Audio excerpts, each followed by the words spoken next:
Start हो रही। ठीक है, देखो अब अगला पॉइंट। मैं कौन हूं, मेरा क्या स्वरूप है। अब मेरा चारित्र कैसे बन रहे हैं, ये जो है ना, यह चारित्र कैसे बन रहा है, मेरा ये जो चारित्र है, मैं ये जो आचरण कर रहा हूं, है ना, जो प्रवृत्ति कर रहा हूं, ये प्रवृत्ति कैसी बन रही है, कैसी बननी चाहिए, कैसी बन रही है ना। ये विचार उसे आए।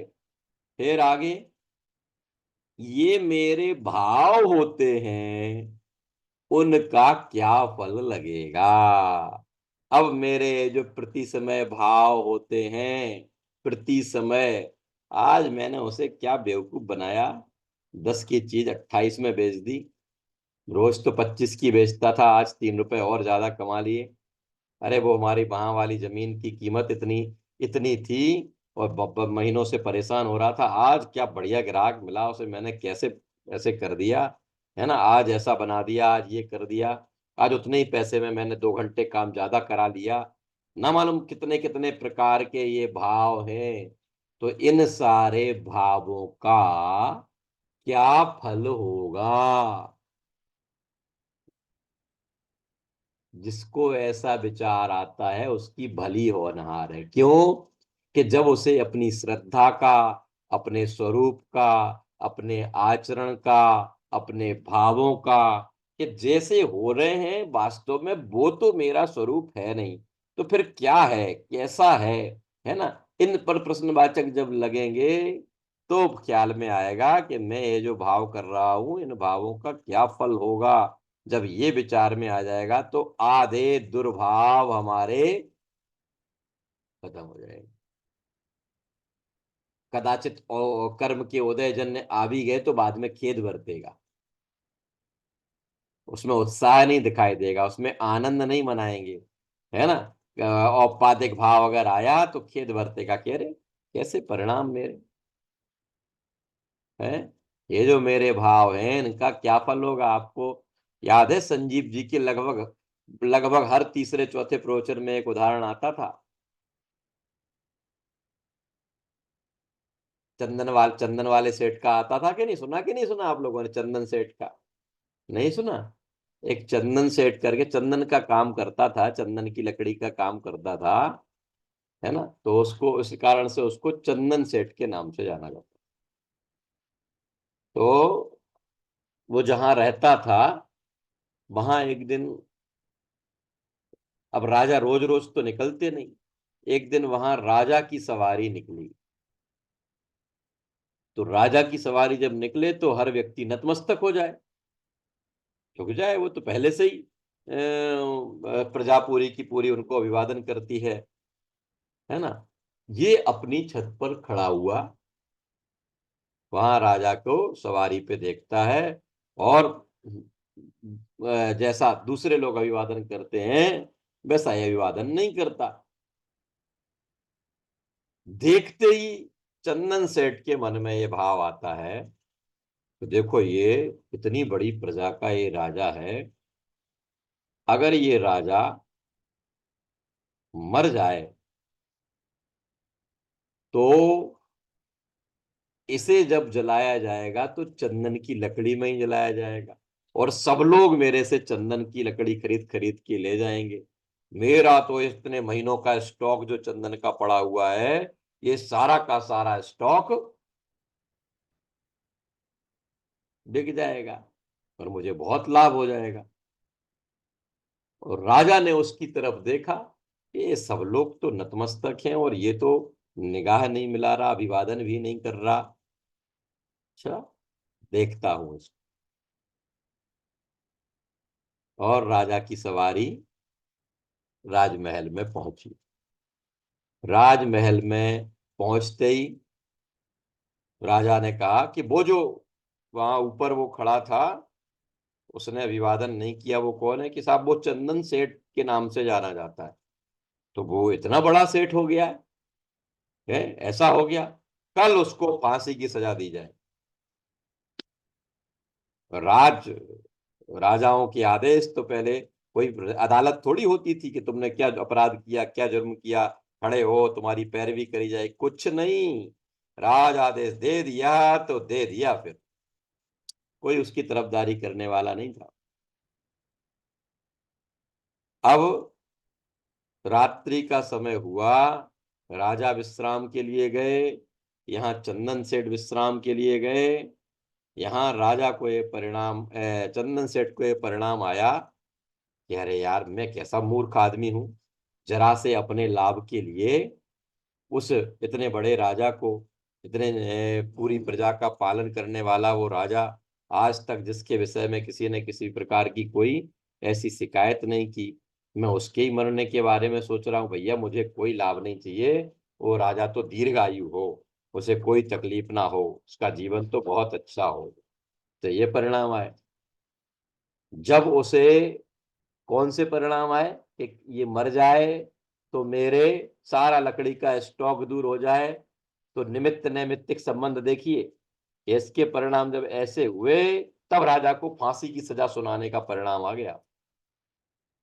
और जब ऐसे यहाँ ये परिणाम हुए कि अरे मैं कैसी गलती कर रहा हूँ, कैसा मूर्ख हूँ, अपने ही राजा के बारे में ऐसा सोच रहा हूँ। हैं? राजा के ना रहने पर तो प्रजा बिल्कुल अपाहिज हो जाती है, अनाथ हो जाती है ना। इसलिए भैया वो तो दीर्घायु हो, है ना, वो स्वस्थ भी रहे। यहाँ ऐसे परिणाम हुए, तो उधर राजा को भी क्या लगा, जरा सी बात है, क्या पता उसने किस कारण से मुझे नमस्कार नहीं किया होगा, हो सकता है वो किसी चीज से परेशान हो, कोई बात हो, है ना। जरूरी थोड़ी है कि अहंकार से नहीं किया होगा, उसके भी परिणाम कुछ घर में कोई परेशानी हो सकती है, कोई बात हो सकती है। सुबह हुआ, मंत्री ने कहा कि साहब उनको बुलवाएं फांसी के लिए, कि नहीं नहीं रहने दो, किसी बात के लिए क्या फांसी सुनाई जाए, है ना। और वो उसकी फांसी की सजा माफ हो गई। समझ में आता। माने यहाँ परिणाम आपके जैसे परिणाम हुए, उस निमित्त से दूसरे के परिणाम भी आपके प्रति वैसे हुए। जब आपके परिणाम यहाँ उसके प्रति हल्के पड़े, तो उसके परिणाम भी आपके प्रति हल्के हो गए। ख्याल में आया। तो मेरे ये जो भाव होते, मेरे जो भाव होते, मैं कैसे भाव कर रहा हूं, मैं दूसरे अपने लाभ के लिए दूसरे के मरने की कामना कर रहा हूं, मैं अपने आनंद के लिए दूसरे के नुकसान की बात कर रहा हूं। ये कैसा मैंने विचारा, मेरे इन भावों का फल क्या होगा। ये मैं जो भाव कर रहा, मेरे इन भावों से सामने वाले का बिगाड़ तो नहीं होगा, लेकिन मुझे इसका क्या फल मिलेगा, ऐसा जिसे विचार आएगा, उसके बुद्धि पूर्वक तो परिणाम क्रूर नहीं होंगे। अबुद्धि पूर्वक औपाधिक भाव हो जाए तो हो जाए। ख्याल में आती बात की नहीं। औपाधिक भाव होने के बाद खेद बरतता है कि नहीं नहीं भैया, जैसे अभी बताया ना, ऐसे खेद बरतता है कि नहीं नहीं, ये कैसे परिणाम कर रहा हूं, इनका फल तो मुझे नरक में निगोद में ना मालूम कहाँ कहाँ भोगना पड़ेगा, है ना। इसलिए जो भली होनहार है उस जीव की, जिसके हृदय में, मस्तिष्क में ये सारे प्रश्न उठने लगते हैं, कौन कौन से, बहुत भारी भारी प्रश्न हैं, हल्के प्रश्न नहीं है। कौन कौन से, मैं कौन हूं, मेरा क्या स्वरूप है, ये चारित्र कैसा बन रहा है, मेरे ये जो परिणाम होते हैं, मेरे ये जो भाव होते हैं, इन भावों का क्या फल होगा। भावों के फल का विचार करने लग जाए, तो बुद्धि पूर्वक तो किसी के प्रति क्रूर परिणाम नहीं आएंगे। बुद्धि पूर्वक तो क्रोध के, अहंकार के, छल के, लोभ के परिणाम नहीं आएंगे। क्रोध के परिणाम से कब नरक चला जाऊंगा, छल के परिणाम से क्या तोता मैना बंदर बन जाऊंगा, लोभ के परिणाम से न मालूम कहाँ पहुंच जाऊंगा, ऐसी स्थितियां होंगी भैया। अपने पास तो जो है, जितना है, जैसा है, इतने में बहुत बढ़िया जीवन यापन होता है। मुझे ऐसी छोटे मोटे लाभ के लिए अपने परिणाम नहीं बिगाड़ने, अपने परिणाम नहीं बिगाड़ने। मुझे तो क्या करना, मुझे तो अपने स्वरूप को जानना। समझ में आ गया। ऐसे प्रश्न जिनको होते हैं उसके लिए, अब आप समझ में आया इनमें कितना वजन है। इसलिए टोडरमल जी ने कहा, भली होनहार है उस जीव की, जिसको ऐसा विचार आता है कि मैं कौन हूं, मेरा क्या स्वरूप है, ये चारित्र कैसे बन रहा है, याद कर लो ये पंक्तियां। क्या, मैं कौन हूं, मेरा क्या स्वरूप है, ये चरित्र कैसे बन रहा है, और मेरे ये जो भाव होते हैं इन भावों का क्या फल होगा, इन फलों का क्या भाव होगा, नहीं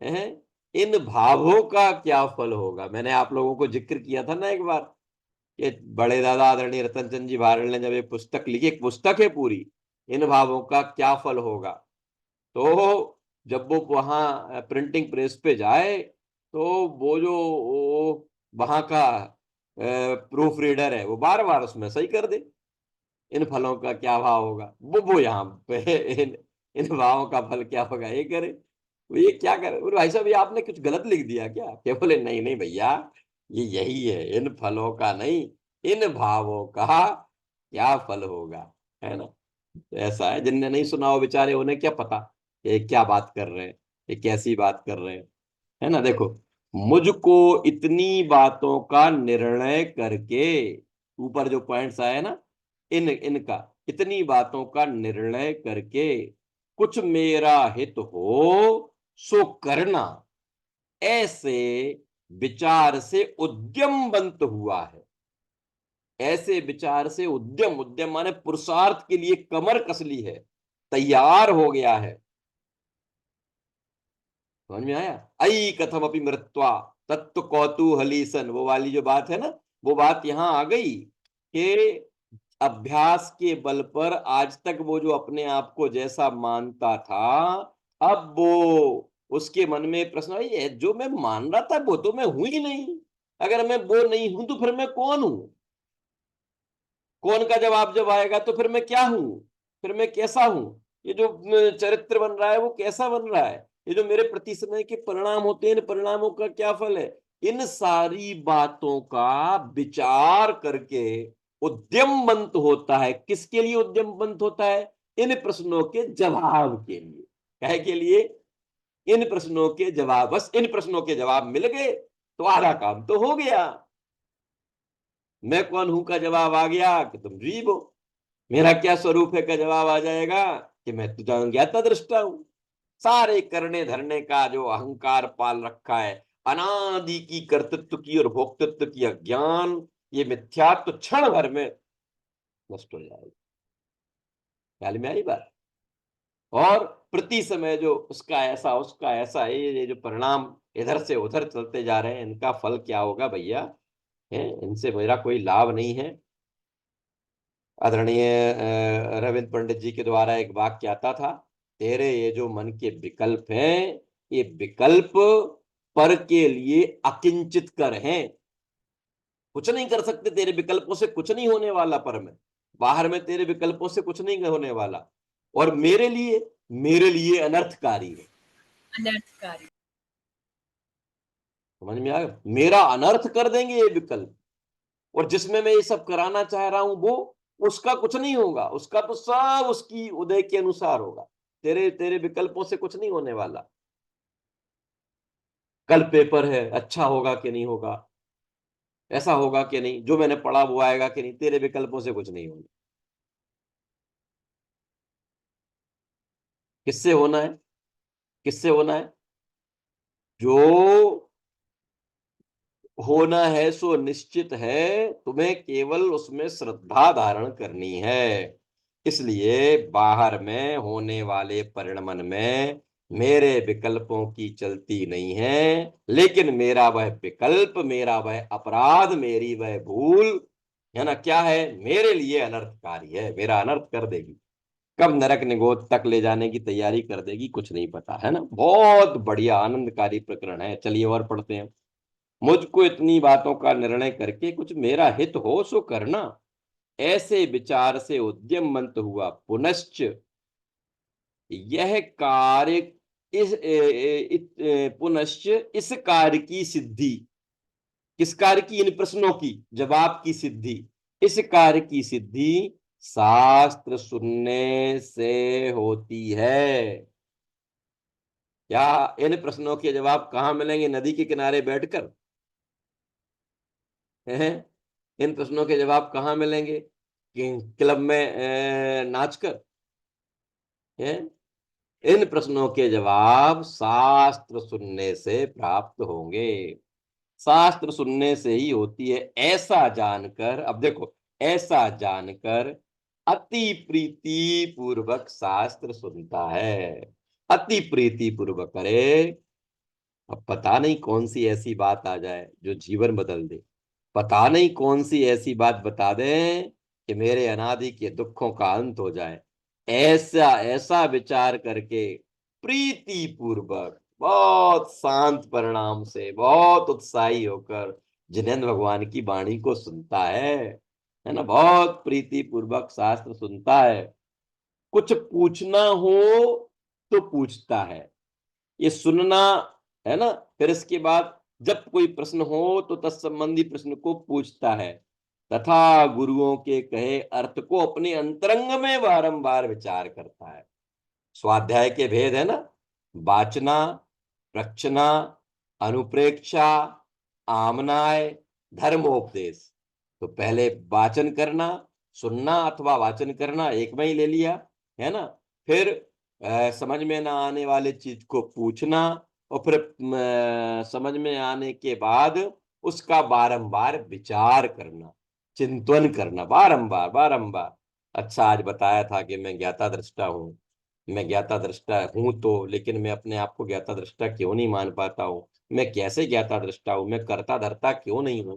ऐसा बारंबार बारंबार जो शास्त्रों में पढ़ा सुना है उसका बारंबार विचार करना। हमारी क्या आदत है? हम तो कि वो जो रात्रि भोजन वाले होते हैं ना, रात्रि भोजन वाले, वो रात्रि भोजन वाले रात को 10 बजे खाते हैं और फिर सो जाते हैं। ठीक है। अब इसके बाद जो पाचन का काम होना था वो कैसा चलेगा कैसा नहीं चलेगा, ईश्वर भरोसे, भगवान भरोसे छोड़ देते। और जो समझदार होता है वो समय से खाता है, जिससे पाचन तंत्र को पूरा पर्याप्त समय मिले, है ना। ये पशु हमसे होशियार है। वो रात्रि में नहीं खाते, वो पहले खाते हैं और फिर एक जगह बैठ के, गाय गाय खाती है ना, खाने के बाद एक जगह बैठ के फिर जुगाली करती है। जुगाली करती है, उसका पाचन का कार्य चलता है। ऐसे ये जुगाली है, ये क्या, चिंतन। अकेले अकेले भरना नहीं है, अकेले टैप रिकॉर्डर में भरना नहीं है। भरने के बाद हमें बारंबार उसका चिंतन करना है, विचार करना है कि जो बात कही गई वो कैसे कही गई, वो ऐसे है या ऐसे है। इस तरीके से बारंबार विचारता है, और अपने विचार से सत्य अर्थों का निश्चय करके, अपना विचार और आगम से प्राप्त हुआ सत्य अर्थ, उसका निश्चय करके, हाँ ऐसा कहा, ये ऐसा, उन दोनों में मिलान करता है। समझ में आया? सत्य अर्थों का निश्चय करके जो कर्तव्य हो उसका उद्यमी होता है। ने अर्थ का निश्चय करके, अच्छा मैं जानने देखने वाला हूं, तो अब मैं आज तक अपने आप को अगर जानने देखने वाला नहीं मानता हूं, तो अब मैं क्या करूं कि मैं अपने ज्ञाता दृष्टा स्वभाव को पहचानूं, उसमें जम जाऊं, उसमें रम जाऊं, उसमें समा जाऊं। फिर वह उसके लिए उद्यमवंत होता है। और उसके मन में ऐसा कोई प्रश्न ही नहीं आए तो फिर काहे के लिए उद्यमवंत होगा? है ना, उसके लिए उद्यमवंत होता है।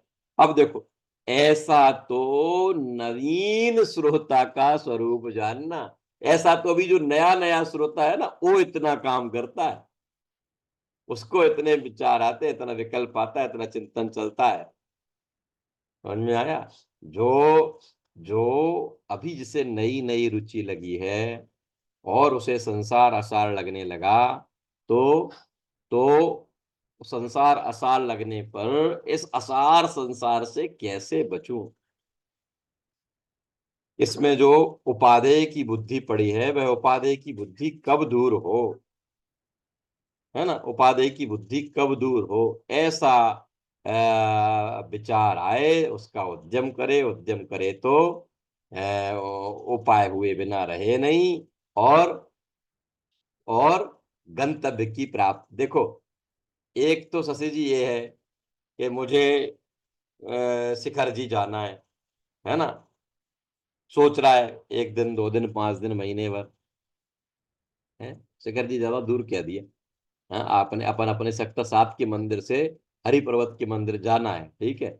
वहां जाना है, एक तो ये विचार, और बारंबार इसको सोचने अकेले से, कि सोच कर एक एक कदम भी चलते जाओगे तो अपनी मंजिल की तरफ पहुंचोगे।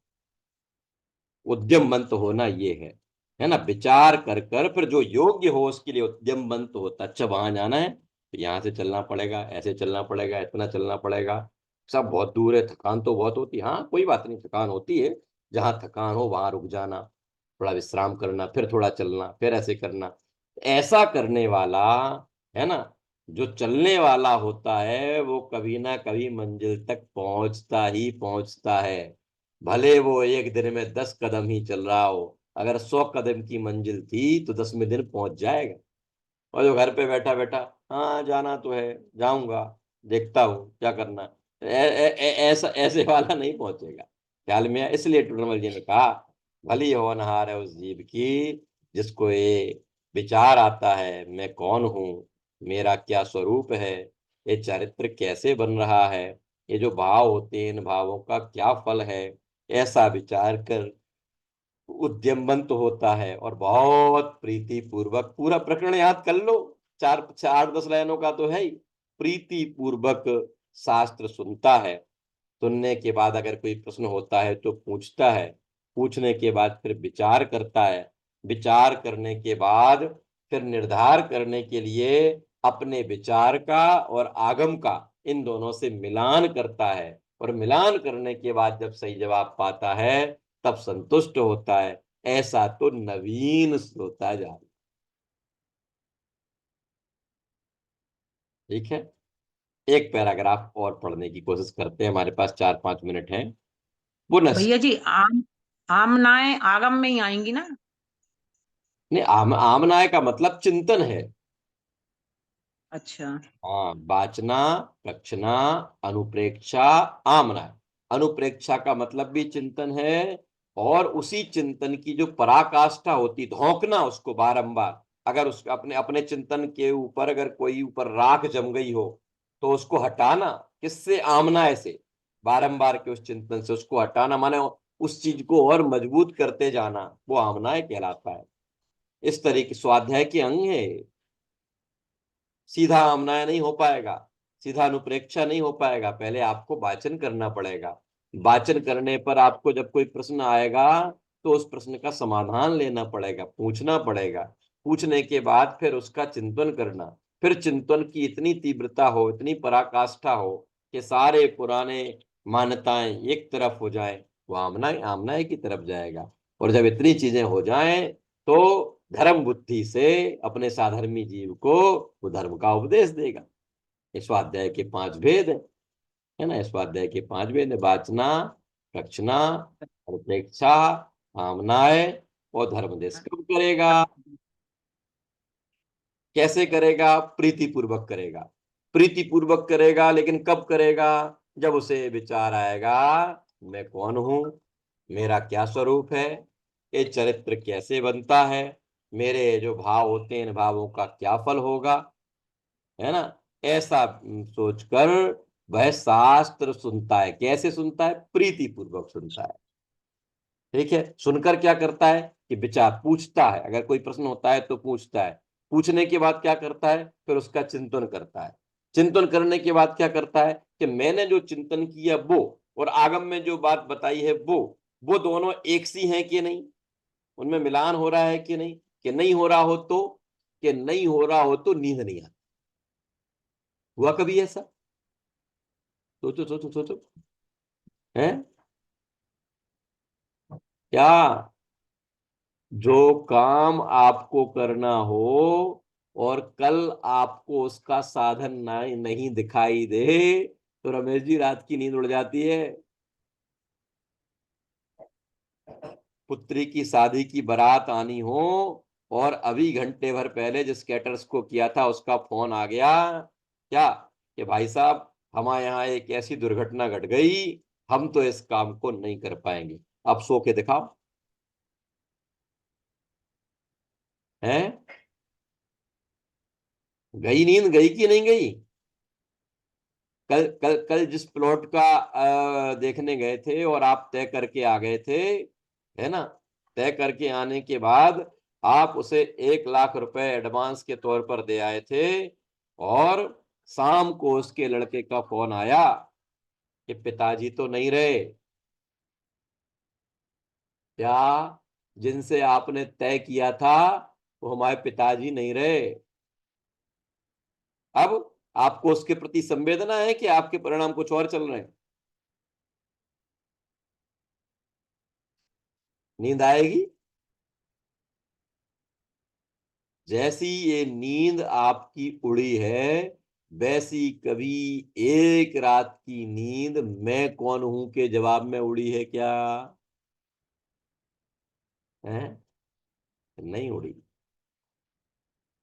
एक बार भी ऐसा नहीं हुआ कि मैंने रात भर करवट तो बदले हों, लेकिन इस प्रश्न के पीछे कि आखिर मैं कौन हूं, मैं, मेरा ये परिणाम कैसे चल रहे हैं, मेरा एक कैसा आधे से ज्यादा जीवन निकल गया, और मैंने तो अपने लिए कुछ किया ही नहीं। जिसके लिए मेरा जन्म हुआ था वो काम तो मैंने आरंभ ही नहीं किया। मैं कहाँ किस किस काम में फंस गया हूँ, बोलो। उसके लिए कभी नींद उड़ी कि नहीं उड़ी? कि नहीं उड़ी तो फिर कैसे मिलेगा, कैसे गंतव्य मिलेगा? है? नहीं बेटा, अभी नहीं, अभी नहीं। ऐसी बात है भैया। पुनश्च, देखो वहां जो बता रहा था ना कि मिलान करे, मिलान करने का सबसे सटीक उदाहरण क्या है? सबसे सटीक उदाहरण है वंदना जी, पहले हम लोग गणित के सवाल करते थे ना, गणित के सवाल करने पर पीछे उत्तरमाला होती थी, होती थी कि नहीं होती थी? हमने यहाँ गणित का सवाल किया और सवाल हल करने के बाद पीछे देखा, अरे ये तो सही नहीं आ रहा, सही नहीं आ रहा तो कॉपी फेंक दी। ऐसा किया? नहीं आया तो क्या हुआ? सही नहीं आया तो अपनी गलती ढूंढी, कहाँ गड़बड़ है, कि वहां उत्तरमाला को काट दिया। उत्तरमाला को नहीं काटा, अपनी गलती ढूंढने की कोशिश की। एक बार नहीं मिली, फिर देखी, फिर देखी, फिर देखी। है? देखते हैं कि नहीं देखते हैं? और फिर कब कब तब संतुष्ट होते हैं, हाँ, मैंने किया वो, उसका उत्तर और उत्तरमाला का उत्तर मिल गया अब। है? ये तो ये वाली बात तो स्टूडेंट की समझ में आती है, हमारी समझ में नहीं आती। रमेश जी, बही खाता लिखते हो, अगर बही खाता इस तरफ लिखे हो 10,000 और उस तरफ आ रहे हो 9,000, तो क्या करते हो? अरे छोड़ो यार, देखेंगे। हैं? क्या करते हैं? जब तक वो 1,000 का टोटा मिल नहीं